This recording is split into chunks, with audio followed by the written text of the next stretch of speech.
17.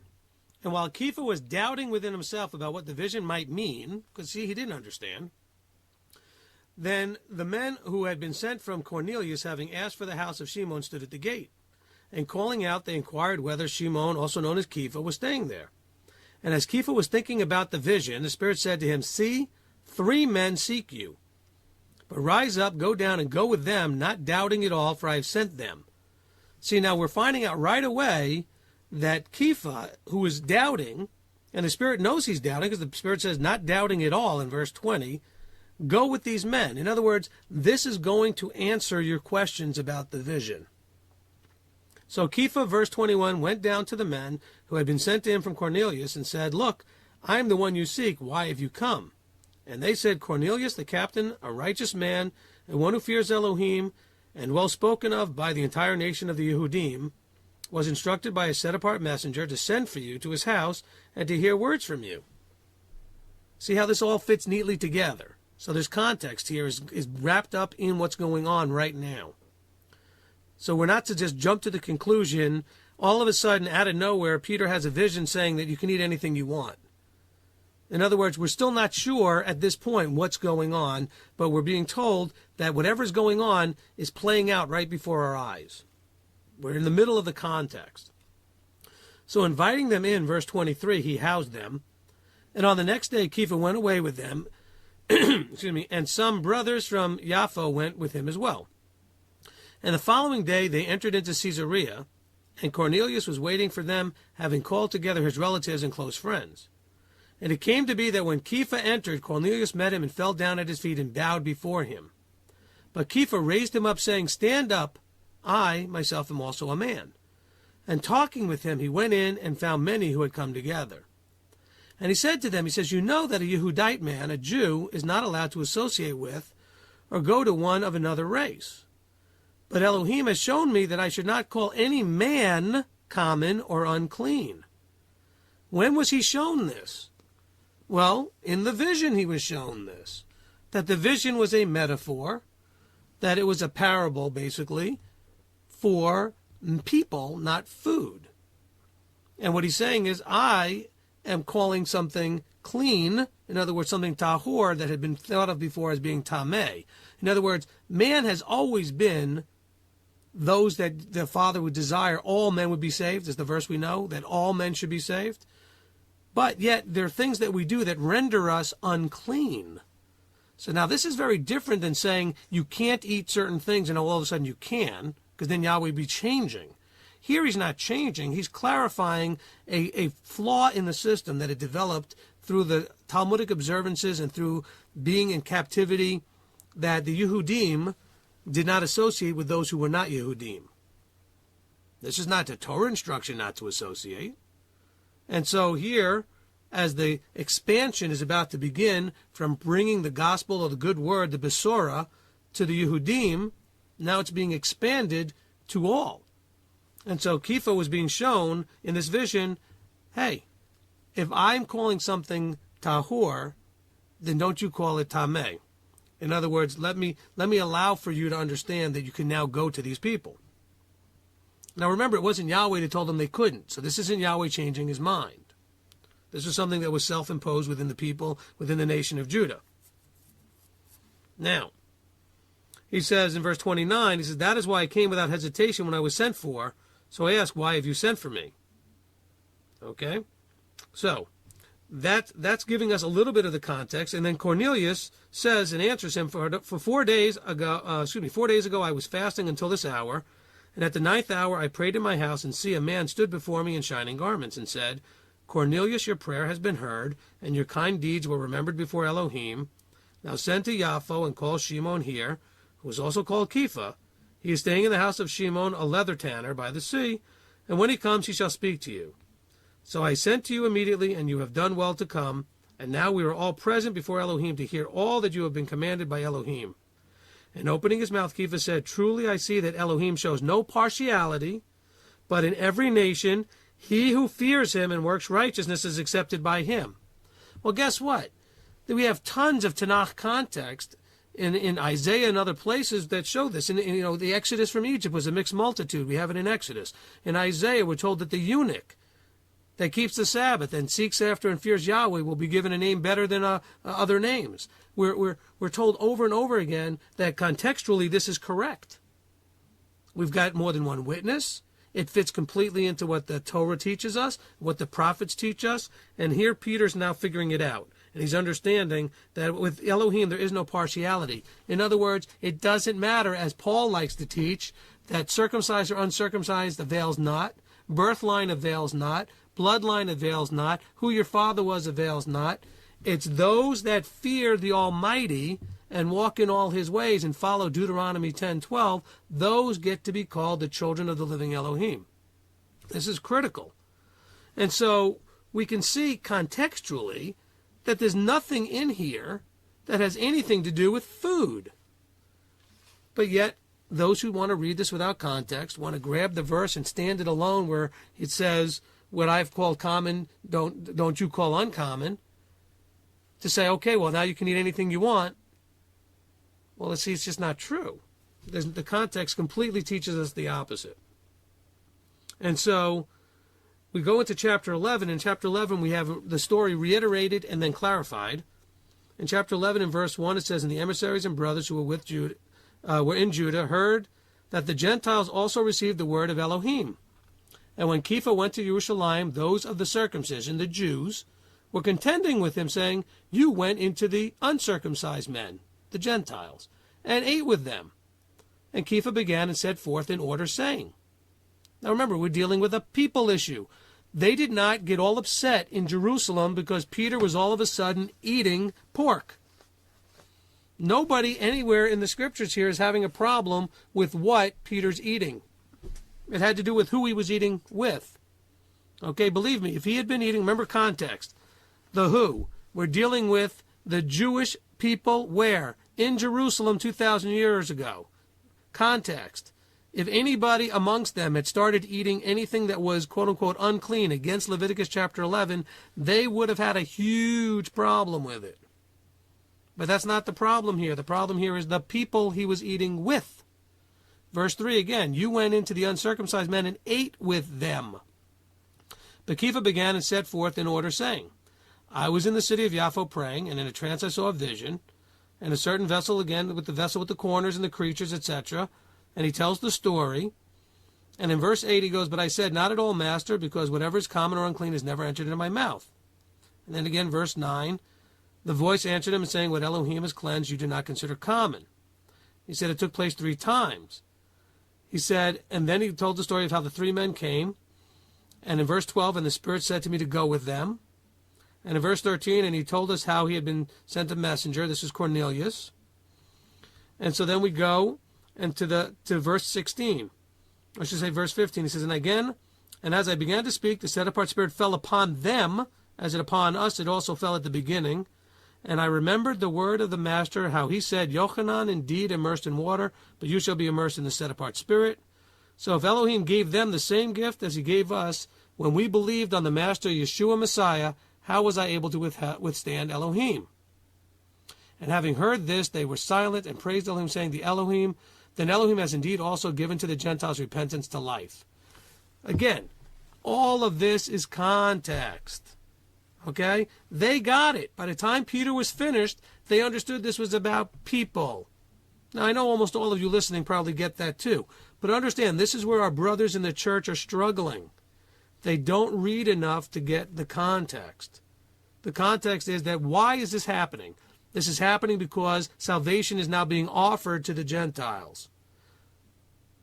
But they never were allowed to go and visit the Gentiles. The Jews wouldn't do such a thing in those days. So they needed a profound event. 2 profound events. A vision for Peter. Well, we should even say 3. A vision for Cornelius, which confirmed Peter's vision. And then the falling upon this group of Gentiles, the Ruach HaKodesh, as it did on the believers of the Jews when they had that happen in Acts, earlier in the book of Acts, in Acts chapter 2. So we have these profound events making a profound statement to the apostles and the body at the time that now is the time to expand this message into the nations as we seek the lost sheep of Israel, which are scattered in the nations. And that those who are drawn to the message those who are drawn to fear Elohim, that they are to be considered no less part of the body as those who are born of the circumcision, or those who are born of Yehuda. Okay, so this is really, really critical. Again, it's context. It's context. Now, having given that context, now let's look at Mark chapter 7. Let's look at Mark chapter 7. This is mainstream Christianity's favorite place to go to try to undermine the kashrut laws. Mark chapter 7. Now, and the Pharisees and some of the scribes assembled to him, Yeshua, having come from Jerusalem, and seeing some of his taught ones eat bread with defiled, that is, with unwashed hands, they found fault. Now, let's understand again context, right? Every time you see the Pharisees coming and the scribes coming to see Yeshua, they're coming for one purpose. They're not coming to learn anything from him. They're not coming to sit at his feet. They're not coming because they believe him to be a prophet or a teacher or the Messiah. They're coming for one purpose. They are coming to try to find a way to discredit him, so they can discredit his ministry, so that he will no longer be a thorn in their sides. So everything was about trying to find evidence to prove that he's false. This is what every issue that they confronted him with was to try to find a way to discredit him. Now, notice what happened here. The first thing that happens is they see that the disciples are eating bread without going through what's called Netilat Yadayim. Netilat Yadayim is a rabbinic ritual from the Talmud of washing the hands in a ritual way. You wash each hand 3 times. You pour the water once on the left and once on the right, and once on the left and once on the right, and once on the left and once on the right. It's a ritual. You say a certain prayer, and you're doing this. It's not about actually washing your hands. So what you're reading here in Mark chapter 7 doesn't mean they didn't wash their hands. It means that they didn't wash their hands according to the ritual of the rabbis. And so the word there, when it says, why do your taught ones eat with defiled or tameh hands, which has to do with being ritually unclean, they believed that they had not done the ritual. For the Pharisees in verse 3, and all the Yehudim do not eat unless they wash their hands thoroughly meaning doing this particular ritual. And we know this is true when we read the rest of the verse, holding fast the tradition of the elders. By tradition of the elders, it's not by tradition or by instruction of Yahweh. This is not a Torah command. The verse says very clearly, it's a tradition of the rabbis. It's a tradition of the elders. He says in verse 4, and coming from the marketplace, they do not eat unless they wash, and there are many other traditions which they have received and hold fast, the washing of cups and utensils and copper vessels and couches. For all of these things, they had created rabbinic, Talmudic rituals. And again, let me just throw this out there. Not all traditions are bad. What happens is when the tradition is elevated to the level of being Torah, not tradition. In other words, most of Christianity, and actually probably most of you who are listening right now, probably have a tradition that if I didn't do it with you, you might freak out a little bit, which is you pray before you eat. Well, this is purely a tradition. There's no Torah instruction to do such a thing. It's not wrong to do it, but it would be wrong to make it into a Torah law where you get all freaked out if somebody doesn't do it. Because I purposely will go in a group of people, and as soon as the food is put out there, before they can pray, I'll start to pick up a piece of food, just to see how they'll react. And they'll be like, oh, no, wait, we didn't pray. And I'm like, so what? Okay? We have no instruction to pray before we eat. We have instruction that in Deuteronomy chapter 8, we're told that when you are full and are satisfied, that you are not to forget Yahweh your Elohim, who gave you the ability to create the abundance. So we're told to maybe pray afterwards, although it doesn't say to pray, it just says to remember. So we don't have an instruction there. We do have an example of Yeshua during the meal of the Last Supper, in the middle of the meal, taking the bread and breaking it and blessing the Creator for the bread. But he didn't do that before the meal. He did that during the meal. So again, I'm sort of sidetracking here to make an important point. traditions are not necessarily bad. Is it wrong or bad to pray before you eat? No. I think it's a great thing to do, as long as we keep it in balance to realize it's not a Torah instruction, so there's no reason to panic if we forget to do it. Also realize that if you're going to pray before your meal, try to remember to bless the Creator and not ask Him to bless the food, because that's what Yeshua did. That's the way we're supposed to do it. We're blessing and praising the Almighty for giving us abundance. It's up to us to make sure what we're eating is clean. When I say clean in this case, I'm not talking about kosher. I'm talking about meaning clean like it's free of bacterial and disease and everything else. Okay?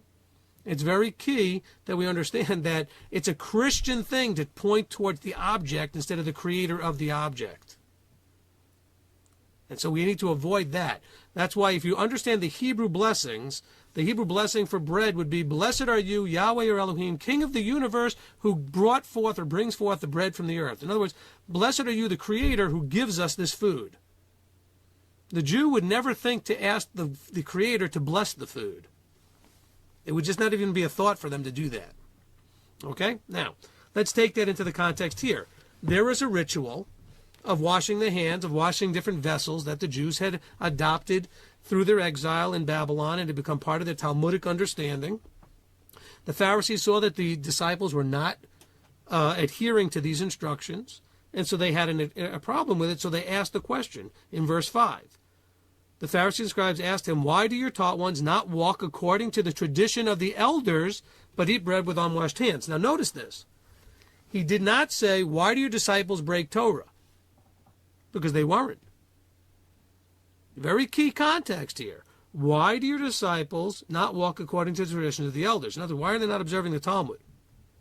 And he answering said to them, verse 6, well did Yeshayahu prophesy concerning you hypocrites, as it has been written. This people respect me with their lips, but their heart is far from me. And in vain do they worship me, teaching as teachings the commands of men. Forsaking the command of Elohim, you hold fast the traditions of men. So what is he talking about here? All of a sudden he says that Isaiah talked about them, that there's some sort of hypocrisy going on here. There's this vain worship by teaching the commands of men as if they are Torah. And why is he saying this? Well, he explains. He said, this is what you guys do. You get all upset about not washing hands, but then he says, listen to this in verse 9. He said, well, do you set aside the command of Elohim in order to guard your tradition? So they're very big about the tradition, but now listen to the Torah command, which they don't do. He says, well, Moshe says, which is the fifth commandment, respect your mother and father, and he who curses father or mother, let him be put to death. So that's Torah, right? But you say, if a man says to his father or mother, whatever profit you may have received from me is korban, korban being the word for offering. We've been dealing with that in the last two Torah portions, previous to this week's. He says, you no longer let him do any matter at all for his father or mother. See, basically what it's talking about is some of these children who didn't want to take care of their parents, instead of taking care of them, they would give what they would use to take care of their parents to the temple as an offering. That's how hideously evil some of these children had become in breaking the fifth commandment and not taking care of their parents. He says, well, that's what you guys are doing. In verse 13, he says, thus nullifying the word of Elohim through your tradition, which you have handed down, and many such traditions you do. So here's a tradition. They said, you know what? If you give all of that stuff to the temple, it abrogates you. It takes away from you the obligation of having to care for your folks. So when someone didn't want to do that, they would just give all their money to the temple and say, well, I don't have to do that. I don't have to take care of my parents. This is a tradition. This is something that breaks the Torah. Okay? And calling the crowd to him, he said to them, hear me, everyone, and understand. Okay, now, the crowd's been watching this go on. This is the context leading into the next section. And as he goes here, he's going to now bring the crowd to him and explain what he's really talking about. And he says, hear me, everyone, and understand. There is no matter that enters a man from the outside which is able to defile him, but it is what comes out of him that defiles the man. If anyone has ears to hear, let him hear. Now, what is the context that's going on here? They were eating, as it says in verse 2 of chapter 7, bread. So this is not an issue of whether or not they were eating something that was forbidden according to Leviticus chapter 11. They're eating bread in this section. Nobody's eating any meat here. It has nothing to do with food. They're eating bread. What the problem was is that they were considered to be tameh because they didn't do the ritual of cleaning their hands. And he's saying, look, don't worry about what their hands touched and that they didn't go through this ritual. He says, because that's not the problem. That's not what makes you tameh. He says, what makes you tameh is what comes out, not what goes in. He says, if anyone has an ear, verse 16, let him hear and let him hear. Everyone has ears to hear, let him hear. And when he went from the crowd into the house, his taught ones asked him concerning the parable. So again, this is a parable in some way. It's not a literal. And they wanted to understand. And he said to them, are you also without understanding? Do you not perceive that whatever enters a man from the outside is unable to defile him, because it does not enter his heart, but his stomach, and is eliminated, thus purging all foods? And he said, what comes out of a man that defiles him?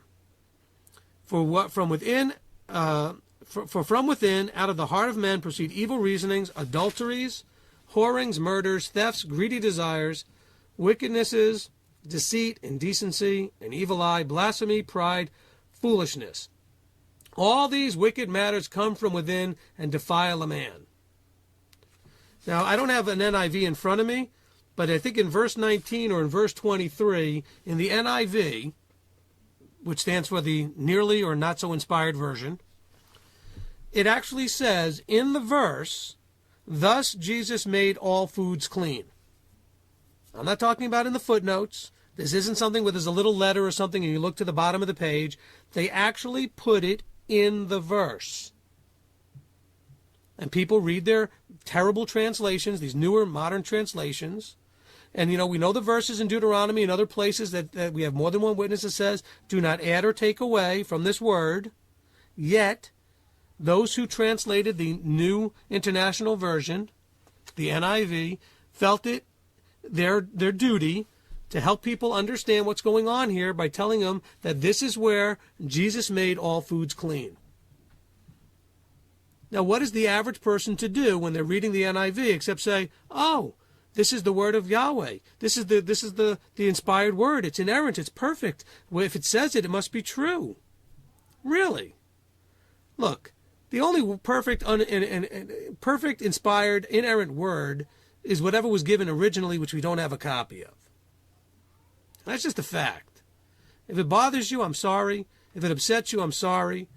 The truth sets you free. You need to know the truth because the truth will make you free. We have that from John 4:14. And so you need to know very, very much that there's terrible translations out there, and we cannot just accept the translations. We have to dig deeper. Okay? And so you look at something like Mark chapter 7 in the NIV, and we have to understand that is not an inerrant translation. That translation says that here the Messiah is telling us that all food has been now made clean. You can eat anything you want. That's a lot of nonsense. It doesn't say that. Let's look at the context. The context clearly is rituals leading into the eating ceremony because they were eating bread. They weren't eating anything like meats and things that could be considered a problem. They were eating bread. The problem had to do with whether or not they washed their hands in a ritual. By the way, in verse 19, he says, because it doesn't enter the heart, but his stomach, and is eliminated, thus purging all foods. Remember the context I gave you earlier. Leviticus 11 defines what is food. So Yeshua is now backing that up completely. He says, the stomach eliminates and purges all food. Not all things that you could possibly stick in your mouth, but he's talking about food. That's why I think it's important that we understand Leviticus 11 is not teaching us about clean food and unclean food. It's teaching us what is food and what isn't food. If we understand that, then we understand that in Mark chapter 7 and nowhere else in the New Testament is anybody arguing about whether or not something is food. The only argument is this one here about the washing of hands, and in other places where they're arguing about food that was offered to idols. So if there was a cow or a lamb that had been slaughtered in a pagan temple and had been offered to idols, and then that meat was sold in the marketplace, there was a huge debate over whether or not you could eat it, because having sacrificed it to idols, it would have rendered it tameh. the argument was never whether or not it was pork. It was always about whether or not the food, which was food, had been in some way rendered tameh by the actions of sacrificing it to an idol, which is really, really key. So I hope that this helps a lot. I'm gonna kind of keep it a little bit shorter today. I really think, and I'll take questions here in a minute. I really think that it's so important that we start to build a framework of context. Make yourself a list of things that, as you're reading stuff, that you hold the verses up to in terms of context.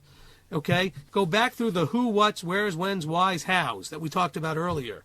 You know, who's the audience? Well, in this case, the audience are Jews. And in that audience are those who are listening to Yeshua and those who are Pharisees and scribes who are hoping to trip him up. What is the issue? Well, the issue being addressed is a Talmudic observance. It has nothing to do with Torah. Okay? Why is this in Scripture? It's in Scripture because people needed to understand that there's a difference between Talmud observance and Torah. This is to teach us the difference between those two things, not having to teach us whether or not we could eat anything we want. Where else is this addressed? The issue is addressed in Leviticus chapter 11. It's very clear. The whole chapter lays out exactly what you can eat and what you can't eat. We also talked about in the two places in Mark chapter 7 and in Acts chapter 10. Okay, what's the time context? This is at a time where he was in Jerusalem or in the surrounding areas talking to Jews who, if he had said for 1 second that you could eat pork, his ministry would have ended. Do we understand that as 2,000 years later, living in the USA, Americans, can we understand that in his day, in the land of Israel, if he had told them that they could eat anything they want, his ministry, everybody would have walked away. Everybody would have walked away. His ministry would have been over. If he had told them they could break the Sabbath, everybody would have walked away. The ministry would have been over. The reason it wasn't over is because everybody knew his problem was with Talmud, not with Torah. And just like you and I can understand that, they understood that. Okay, there's a very important clarification that's happening here. It's context. Okay, how is the teaching being presented? Well, it's being presented as a parable. So as a parable, the point is that it's not a literal thing about the food, but explaining to people, you know what? The thing that really defiles you guys is not what you're eating, because he's talking to Jews. They're all eating the proper foods. He said what's defiling you guys is all this other stuff that's in your heart. The whorings and the lusts and the angers and all the other terrible things, the pride, the murders, the thefts, the greedy desires, the wickedness, the deceit, the indecency. He says that's where you guys are missing the ball. Okay? And again, it has to do with rendering the Torah commandments of the Almighty as useless when comparing them to the elevation of Talmud above Torah or traditions of men above Torah, and that's a huge problem. So remember, a thus said Yahweh would require a thus said Yahweh. So just like Yahweh said very specifically, these animals you can eat and these ones you can't, if he were to change his mind, which he doesn't, he would come out and say, thus said Yahweh, you can eat anything you want. That never happens. That's nowhere in Scripture. We have no context for it. We have no witnesses for it. We just have a lot of very bad interpretation, very bad translations. So I hope that gives people some clarity. I hope some of these tools for context give you some help in your future studies. I want everyone to have, if you haven't already, if you still have more time in your Shabbat, I hope you have a great and blessed Shabbat. And I'll take questions at this point.